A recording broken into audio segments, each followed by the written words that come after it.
call the meeting to order. Everyone can rise for the Pledge of Allegiance.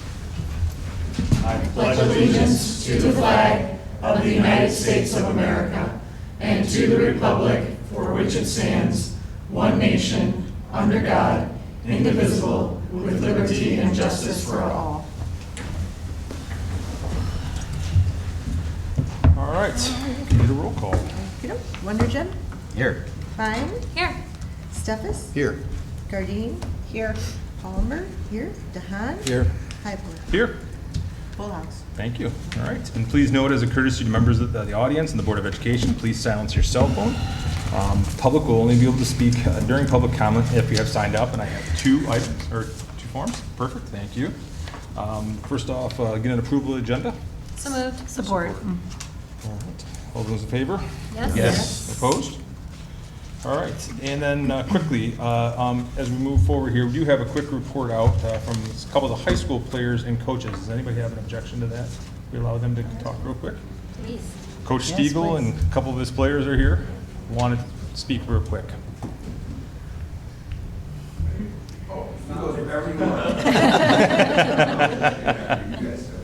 It's good they took that initiative. We want to say thank you guys for the new turf. We greatly appreciate it. It's you'd be surprised. It makes a big difference when we're playing. Every time we get tackled, last year it felt like you're getting hit on concrete. Turf burns are really bad, especially those post-practice showers. They stung. Where now it just feels a lot better on our knees too. Like I've had some knee issues in the past. Like you can tell it makes a difference, and we really appreciate it. I know it was a lot of money and had to push that. It was a last minute thing, so we appreciate that a lot. Thank you guys a lot. Thank you so much. We really appreciate it. You're worth it. Thank you, guys. Thank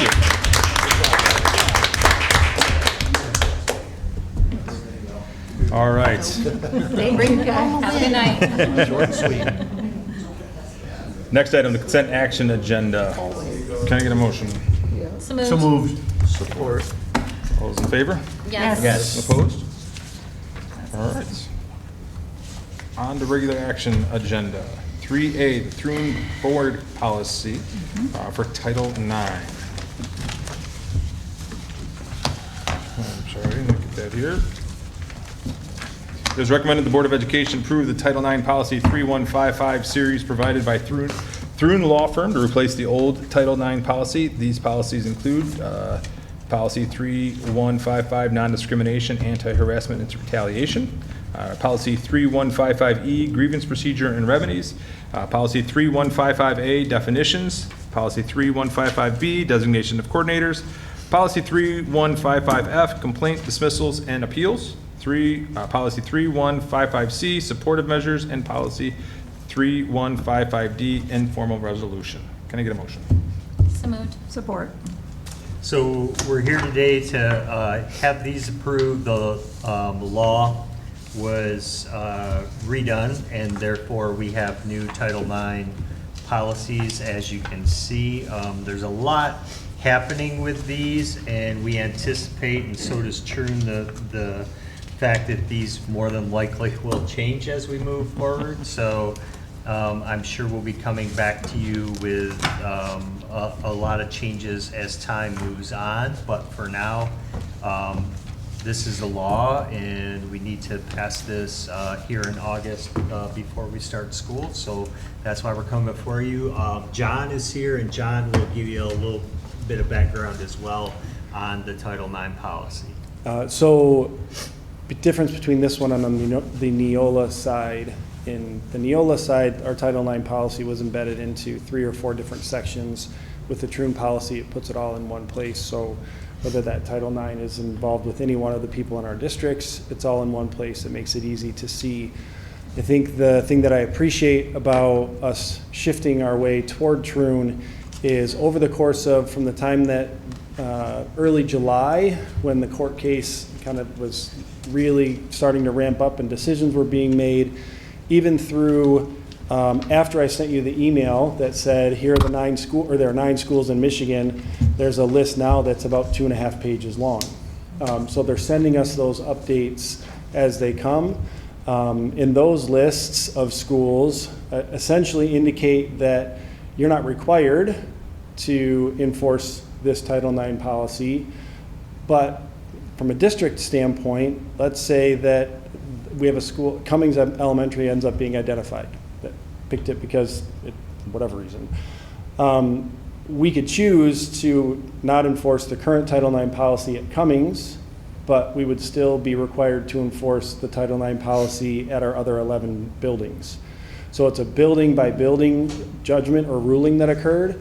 But like I said, Troon's sending us about once a week an update on what's going on there. So if there's an update that would impact any one of our schools, we'll be able to bring that to you at the very next board meeting for dialogue, discussion, or whatever that might look like. So I'm really appreciative that Troon's keeping a really close pulse on what that is.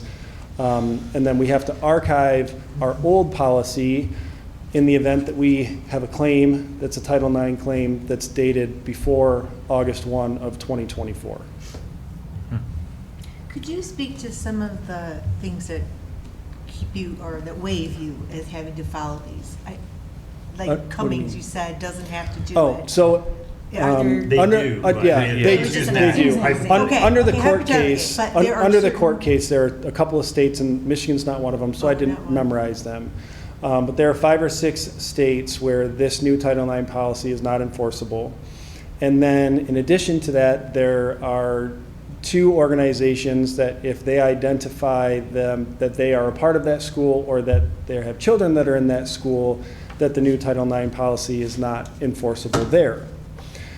But it's a school-by-school situation and not a district-by-district situation. So if in the future, one of our schools is identified as having people from either of those organizations in the school, as a board, you'll have to make a decision on, we're going to use 2 separate Title IX policies, one for this building and one for the other 11 that we have, or do you stay with one policy and allow that one policy to override or oversee everything that's there? And that ends up just being a decision that you need to consider. So if why we end wouldn't up in we that do that? place. John, why wouldn't we do district-wide and simplify your going crazy trying to manage this? Yeah. I mean, we could we not? In the Right. instance where we are right now, we don't have any schools that are identified. Right. Yeah. But if we were to have a school identified, I want to make sure that I'm communicating with you if we have a school that's identified and giving you These are the information that options, yeah. says, if we have one that's identified, you have some choices to Do we make. have a potential to have one identified? I guess Sure. that's what I'm asking, what are those things? Yeah, I'm sure. under the impression we do, because I'm under the impression that if there is a member of Moms for Liberty that has students within this district, they are exempt. Mhm. We have. I've gotten a lot of texts on this in the Right, last 2 yep. hours. What are Yeah. the, But what we were looking at is, coming out of Troon, is which schools have been identified and thus identified, named in that case, and knowing that we have students that are in that place that would be exempt. What kind of penalty, go ahead, Barbara. I just wonder, who identifies? Is it the government that identifies schools? It's within the court in Kansas, within the Circuit Court of Kansas, where this So they would particular say case is being heard. Cummings, let's hypothetically, would say, hey, that school fits, so that could be Correct. exempt. Yep, Okay. yep, that's correct. So it could be Cummings Central, the high school, the middle school, it could be any of them. But just right now, based on what I know, based on the last communication I had, Right. none of our schools have been formally identified yet in that case. There's a process there, and then we would have the duty to report back to you and determine which way you wanted to go. Yep. So all these, if there is an exemption, it's got to come out of the federal court in Missouri. Yep. Okay, John, I'm trying to understand this policy. Yeah. Raj, John. I was trying to find out what the definition is of unlawful discrimination in this policy. And for the life of me, I couldn't find it. So I'm trying to, there's a couple things, and I talked to Raj before the meeting, as I'm going down this path. It is, we're not going to get 2 readings here. And apparently going from 2 to 1 is a Throon thing. I'm going to tell you I'm not going to be in favor of that in the long run. and I could be in the minority. But it seems ambiguous. This seems ambiguous, because I would think something from a federal government piece, other than the supporting numbers at the back of this for the legal authority piece, that we would actually do a better definition, or Thrun would give us. I'm not dinging Thrun, okay? Right, yep. It's just a new process. What unlawful discrimination is defined as. Well, doesn't unlawful point back to the state and federal laws? And so then they would use the guidance of the state and federal laws to determine that within our own policy. So we where don't is create that in those here? laws. But where is It's saying that? unlawful, so then it deflects back to the state and federal laws. So then we would follow our state and federal laws. So then we have to look up that code and follow that code as a district. Why wouldn't that be in the policy so that it's clear and defined? Because if we put every state and federal law into our policies that are already huge would be exponentially large. So they can define back to us following the state and federal law in order to prevent that. I understand that, but if you're referring to, for me to be comfortable approving any kind of policy, I want to understand the constraints within that policy. So I understand that there's state and federal law, but I don't know what that is. So how can I feel comfortable? Because there could be a law that, you know, how many laws do we all break in a day? We probably break some federal law because there's so many federal laws, you know? Who knows? So I go 500. that's where I'm trying to get at. Yeah. And maybe it's a through thing, but it seems like we got more definition with Neola at this particular time. That's where I'm coming from. I just want to understand in the policy what that means. Instead of saying, oh, refer back to this, well, then I have to have that information. Are you looking for the actual codes? Yes, I'm looking for that constraint, so it looks like we want to make sure we're being fair Yeah, and just. yep. And we're not putting our staff or our students or our families in some precarious position that they're unaware of. That's my issue. Yeah. And we can reach out to Katie and see if she can send us the clarity around which of those find that definition so that we can get that to you. Is this something we can pass, clarify, and then amend? It sounds like you need it before school starts. We could come back to you with an amendment that could include what unlawful discrimination is under this law. Is there enough? My guess is they would add it in as another letter. Yeah. I understand 3115, that. yeah. I get it. Yep. How do you clarify this to the staff? In most. I don't know what the changes, It- are. Yeah, it's not significantly different in terms of what actions they might see that they would feel like they need to report. And many of the things that are there, we're looking at anyway. What Title IX requires us to do is, like, anytime that there's a harassment claim that comes in, if we believe that that harassment claim is based on any one of the protected classes defined in Title IX, it triggers the Title IX process, which is a much more lengthy and thorough process than what our anti-harassment policy is.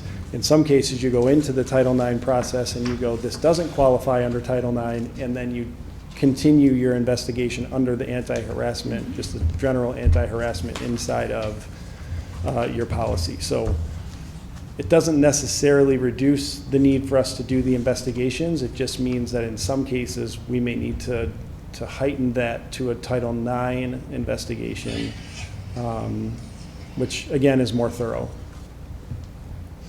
John, again, I'm not trying to beat a dead horse here, but in reading this, to me, this is a procedural policy, Yep. strictly procedure. There's no content to understand. Okay, how does staff navigate?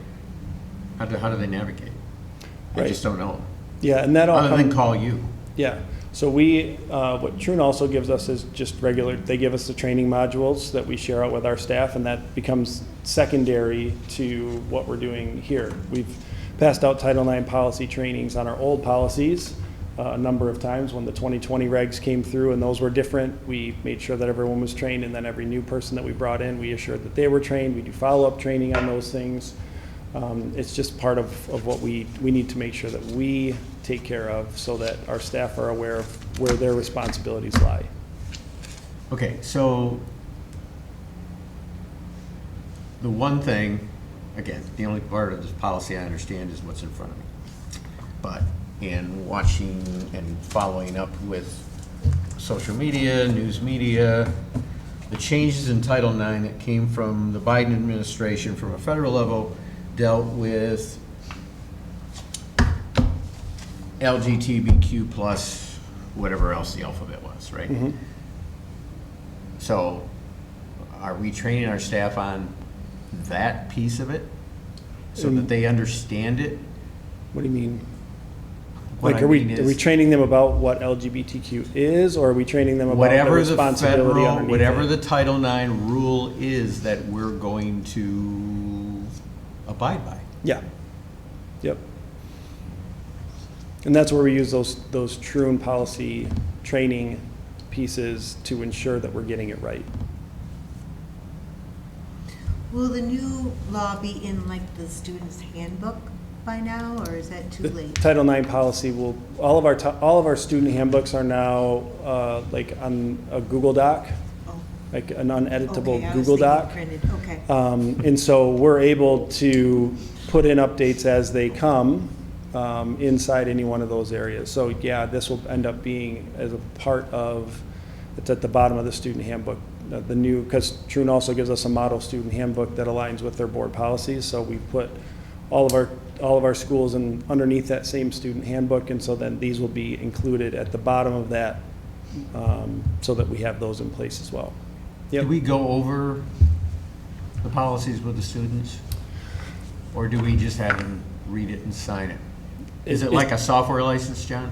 Yeah, it really is. It's, here you go, sign that you have read it. But we're asking them to be good Understand citizens. it. Yeah, Yet, we're telling them just read it because it's just like every other piece of software that you've seen. Well, along with their parents, right? yeah. Yeah. Do parents I sign off? understand that.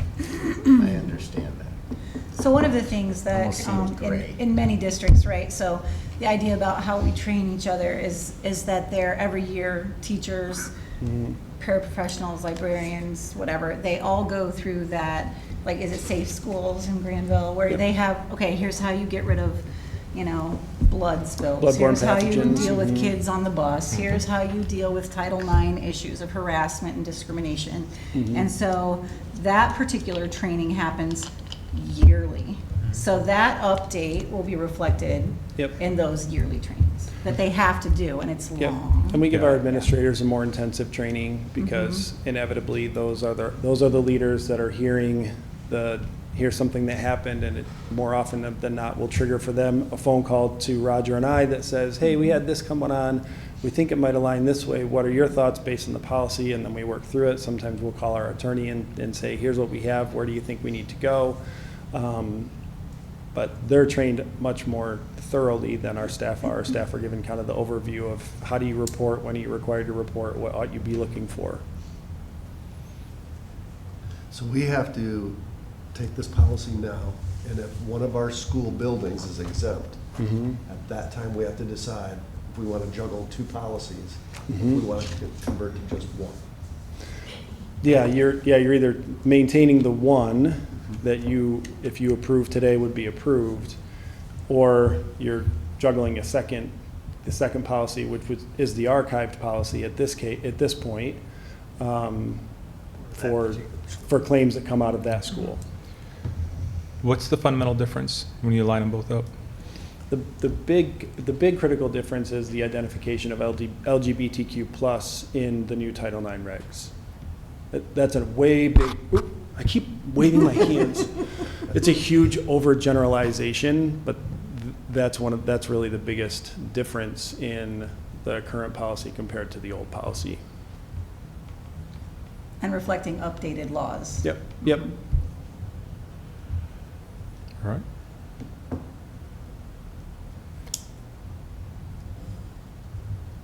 So to sum it up, the options are, we do this, and basically this is our option, right? Because we can't not do something, right? You could, but then you wouldn't have a policy based on current law, and if And the something downside of that is, happened, yeah. Yeah, you're opening you'd be yourself up. exposed big time. So, yeah, you could. All right. And again, we do anticipate this will change You do? a lot. Yeah, I do. I think there'll be tweaks and changes over time. It really doesn't make, in essence, we have the old policy. If something happened before August 1, we have the new policy for August 1 moving forward. But I do think, weekly there are things happening that are updates, and I think you'll see some changes. Okay. All right. Any more discussion? All right. All those in favor? Yes. Yes? Opposed? No. Motion passes. All right, next item on the agenda, the district emergency operations plan approval. It is recommended the Board of Education approve the district emergency operations plan in accordance with PA 436 of 2018. Can I get a motion? So moved. Support. So we are required to come back to you, and we've had this emergency operations plan, and obviously with Mark coming on board, has strengthened that plan a great deal, provided more detail through his trainings and work. And, we'll be bringing this back to you annually for review and approval. So that's what we're doing now, is bringing it to you. It is, we do have it in places. It's on our website. It's, something that, like I said, we've had for some time, but now officially moving forward, we'll have it approved annually. I have a question. I see that you're listed as the incident commander. Do you all have training on that? Yes, we do. You go through all that? We and go through, understand your- we go. Is that a yearly thing? or- We all go through training and refresher trainings and so on for stuff that we do. This is command central for us as far as the district. Okay. Part of the district communications if something happens. The law enforcement has their own command center. So they'll be running their that own runs incident command. everything out of that place, yes. Cool. And Roger, if I can just add, there'll You also bet. be a reunification process of Yes. that. Will have its own command center. So Right. all together, they make up the unified command. Okay. So that's part of the bigger picture of all that. This is also probably going to change in the next month. Because the Office of School Safety is throwing out a new template for EOPs, trying to standardize them across the state. So this will change. How much do you think it will change, right? I think the template will be changed, but the content will be still there. So are they simplifying the layout, Joe? I think they're trying to bring schools that don't have this content to provide that content. So I don't think ours will change much other than the style. It's, distributed in, yeah. So this is something that a lot of you guys are all using this already? Correct. And say it's carbon copy and just Yep. change the names? Yep. Yeah, okay. Got it. When it comes to just the rote capability of this plan, is it pretty much all leadership knows what to do for the most part, Raj, down to the Yeah, itsy we bitsy, review but- this, on a regular basis, have discussions about it and so on. So, we're all well versed in what we would do. Every situation's different, but the main things you see in here would be what would be taking place. Got it. Mark and I are working on a combined drill to kind of pull all that together for the whole crisis and then the reunification process afterwards. So we're working on that probably January, February Oh, wow. of the school year, hopefully. Is it'll come together. MSP do they kind of take the lead on this, or? Yeah, the Office of School Safety is part of MSP. Oh, okay, Yeah. all right. So when there is a incident, and would it be the county that gets served? No. Who serves as that main incident commander? Is there It will like be one? whoever, the first person that shows up there, depending on which agency shows up first. And then all yeah. these agencies. Yeah, and come then you together. can, You can move. you can change I people just too. see You can that. change commander, yeah. Yeah, So if in a I way take over is initially, then specific. Roger shows up. Not that you can't handle it, dude, but Oh, I just, wondered about how, or who kind of takes the lead with the law enforcement. Yeah.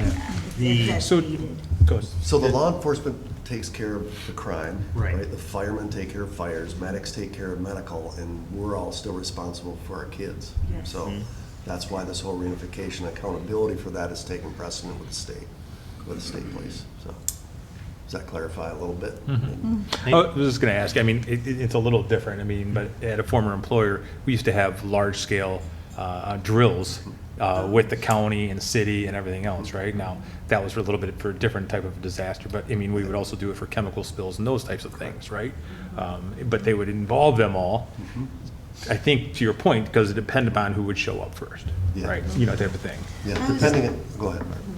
I was No, just thinking depending, whether, depending on the type of incident, you could have 400 cops here in 20 minutes. I mean, Yeah. It just depends on what's happening. Yeah. And that's what I was gonna say. The nice thing about our area is, whether you're Grandville, Wyoming, Walker, they all work together and do such a great job working together on situations such as this. And, yeah, I've seen that in action through a drill. I was like, wow, this is amazing. So, Good. Yeah, thanks, Joe, for Yeah. your All right. comments yeah, too. yeah, Wyoming has a great person over there that we know really well. Any other discussion? All right, all those in favor? Yes. Opposed? Motion passes. All right, 3C, the Learning AZ RAS Plus licensing. It is recommended the Board of Education approve the purchase of a 24-month licensing package of through Learning A to Z from RAS Plus, 110 licenses, and RAS Plus ELL 7 for a total purchase price of $47,082 to support literacy instruction in grades K through 3. Yes, and Dr. Merkel's here to. You need a motion? Can I get a motion? So moved. Support. Okay. I'll go ahead. Thank you. All right. Thank you. Protocol. This is something that you typically haven't seen before because it's something that we utilize on an annual basis, but this has been a staple for our early elementary teachers, probably 10, 12 years, utilizing RAS Kids and then reading A to Z. You're getting it now because we are beyond the threshold because we've shifted the funding for this into 35J, which is the early literacy grant. So we were able to utilize that grant to just give a little room into the curriculum and general fund budget under a 2-year license utilizing that grant. So 2 components of this, those of you with littles, or like I said, it's been around. I remember our kids used it when they were in kindergarten. But the RAS Kids component is a digital reading site. One nice thing about that, well, a couple of nice things about that. Number one, teachers can have immediate access to a wide variety of library that fits a student's need based on their reading skill. They can access it at school and at home, so super easy for parents to utilize at home for at-home reading. And there's a read aloud version. So as students are learning to read, becoming decoders of words, they can listen and then follow up and read, and teachers like to utilize that. The learning or the reading A to Z component are printable decodable. So it's a nice, our interventionists and our resource teachers really like that because as they're pulling small groups and they need different texts, they can just run copies. The license comes with copyright, and so they can run copies of that. They can practice it at school, then they can send it home. All those book bags that that they'll still send home, it's good to have that paper copy of the book as well that then they can just print. So 2-year license included here, and like I said, that's 35J grant funded. Nice that you got an MDE grant. Bless your heart. We're happy to scoop as many of those up as we can. I asked a couple teachers their input, and they both think the program was awesome, so they said they use it a lot. And in fact, they're here seeing it now because they're starting to get expiration warnings. So I've started to get some emails. Scott, you're renewing this, right? Thanks Hope for it's confirming coming. that those It's work. coming. The nice thing about this program too is I was a reading teacher and an English teacher, right? So it's different skill. And all those parents who are like, my child is struggling, I'm like, have them listen to an audiobook while they read it, and that's basically what you're doing. But you also can poke on a word if you don't know Yes. it, or it's a really cool program. It's very interactive, and yeah, good job. How long has it been since we considered other programs? 10 years. So I'm going to give a wishy-washy answer on that. Formally, it's been a while, but we're always looking at what else is out there.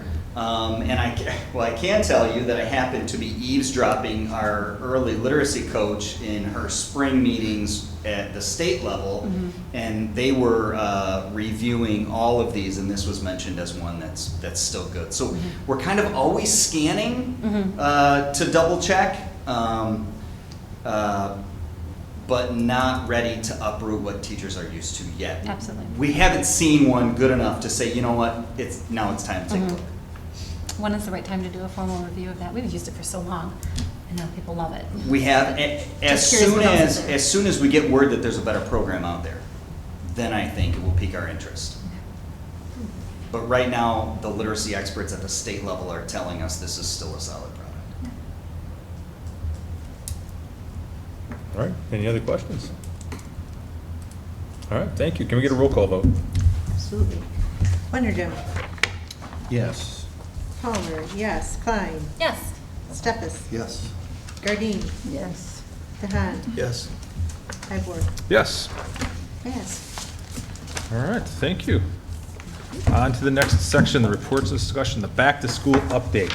Yes, and as I mentioned, I put this on pretty regularly here until school starts, and it starts in 2 weeks. So we'll give you a first day of school update that next time. But very excited. You know, today I would say was the first day that I really noticed the activity pick up everywhere. You know, there were parts of it that were happening, but now everybody's quite busy. We had our administrative assistants last week, had a full day training for them. That went well.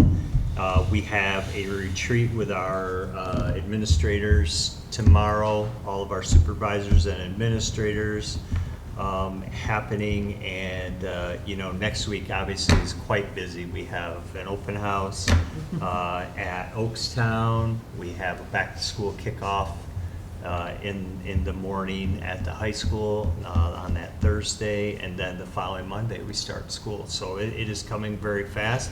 Updates, if you've driven down Kennewa, you'll notice a lot of work being done. We're you know, that's part of our bond piece, our last bond with the transportation portion. And so we are starting that, and that's due to be completed next year along with the Weller Tech piece. We're very excited about that whole component, but that's one of the back end pieces of that bond, so that's happening. Oakstown, I walked through Oakstown last Thursday, and boy, it's coming together. There's some artwork and things they're putting up right now, which is really going to be cool. There were a lot of monitors being put up. It was like, you get a television, you get a television. But there are, you know, a variety of them there, but it's really going to be a neat place, really focused on high engagement, high impact strategies. And I know Brian's, you know, there's never enough time. Brian's, of quite excited, and Stacy is as well. So looking forward to that and getting kids back everywhere and teachers back everywhere. I mean, the energy, like I said today, could feel that start to pick up, and it'll be more and more until we get to school. So just very, very excited about the school year, and yeah, we'll be here. Like I said, next time it'll be a first day of school. It was nice that Talisman donated some Yes. furniture. Yes. Yeah, we really Quite appreciate nice. that for our kiddos. Brian and Stacy have done a nice job to get some things that are maybe not as traditional as far as furniture goes and layout of a building, because they want to give kids those opportunities, and parents who come in opportunities to have some comfort and maybe some unique spaces. So they've done a great job really talking to people about those types of things, and yeah, Talisman came through, so kudos to them. Is community ed moved yet? Not quite, they're getting there. We're getting close. This week? Yep, they're getting very close, and yeah, that's a neat space too. I think I sent you guys a picture or two of that. You know, they're excited that one particular space that used to be a bunch of lockers that were used very, very little as of, recent years, is now a nice space they'll be able to use for some of the classes they have and be right there where the office is at. So that's really nice for them, and I know they're itching to get some classes rolling there for some adults. So Good. That's wonderful. When's the ribbon cutting? The 14th, right? For Oakstown? ribbon cutting, yes, on Wednesday, the 14th at 5 o'clock at Oakstown Intermediate, and that'll be a time for everybody in the community to come in and check the place out. Food trucks, you said too? Food trucks, yeah, there are food, yeah, Brian and Stacy have food trucks out there, and just, yeah. So it'll be really neat, Celebration. great experience. So don't eat dinner if Yeah, before you come. you're gonna go, because you can get some from a food truck. Awesome. And sports start next week? Yes. Practice they will are start next also week, right? Yeah. Cranking up. Yes, they are. We're very excited about that. Excited about that, Coach Stiegel? Ready to go. All right. Yeah. Should be great. Awesome. All right, good. All right, anything else for this reports or discussion? All right, we're gonna move on to public comment. Mr. DeHaan will keep a track of the time. Each speaker will have 5 minutes. And we're gonna start with, is it Dan Wagner? Yes. Yeah, Dan Wagner. Thank you for the time. I just want to start with saying I apologize for my nervousness. I'm not a good public speaker. What I'm going to share with you is highly sensitive and it is upsetting. Okay. I would first like to say that my identity here could jeopardize some of our students, and that they may fear retribution. So please understand, this is a sensitive issue. No one has asked me to come here. I'm speaking on my own behalf. I'm here as a father, a coach, and a friend to many of our students in the community. I have a freshman and a senior in the Grandville High School marching band. The band held a pre-camp at Grandville High School on the week of July 22, and a full band camp at Western Michigan the week of July 28. Early in the week at Western, on Tuesday the 30th, give or take a day, my daughters informed me through text message that a transgender female, biological male at birth, identifying as female, was using the ladies only restroom. They were uncomfortable with the situation. I asked them what they would like me to do. We decided as a family, we did not want to cause waves. We did not want to be disruptive. So the girls continued on through the week, avoiding the situation as best they could. When I picked the girls up from school on August 3rd, I learned of an incident that occurred at Western on August 2nd that evening. My freshman daughter and a friend, also a freshman, walked into the ladies only room basically alone. There may have been another student in the room, we're not exactly sure.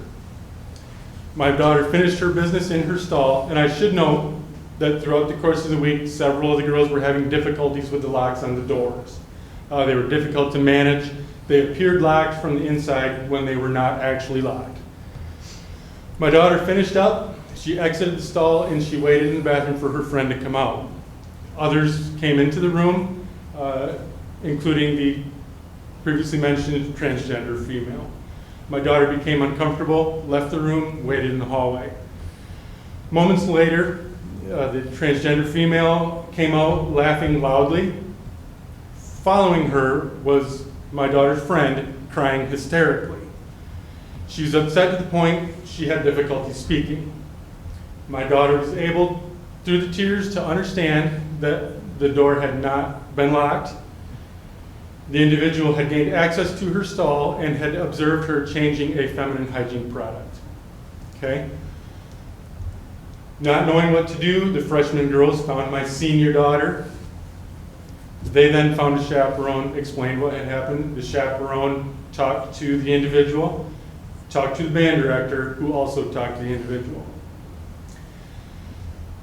I have since learned that this conversation with this individual has happened on an annual basis for the last 4 years. And the behavior continues. Now, my comments may sound transphobic, and please understand that they are not. My understanding of our district's restroom policy is females born female, identifying as female, are to use the ladies' room. Males born male, identifying as male, to use the men's room. And there's a third bathroom undesignated for those identifying as other than their birth gender. I commend the board if I am understanding that policy correctly. I believe, in my opinion, that is the right answer. I also believe everyone has a right to be who, yes? 1 minute left. Thank you.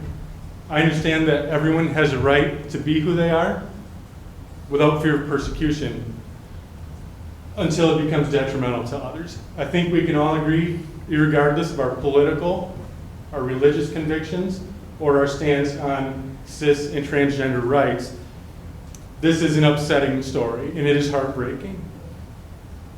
My challenge to the board is to take whatever steps you have available to you to ensure that this never happens to another 14-year-old girl again. Thank you for your time. Next up, Michelle Thomas. I actually came prepared to talk about the Moms for Liberty lawsuit, which thankfully I don't have to go into. I can tell you that Grandville has several members in Moms for Liberty, some that have been there for several years. So while it might not show up on the list yet, I know for a fact that the high school will be on the list as well as some of the other elementary schools. So I would just like to prepare you for that. Thank you. The next regular meeting of the Grandville Board of Education will be Monday, August 19th, 2024 at 7 p.m. at the Administration Building. We are adjourned.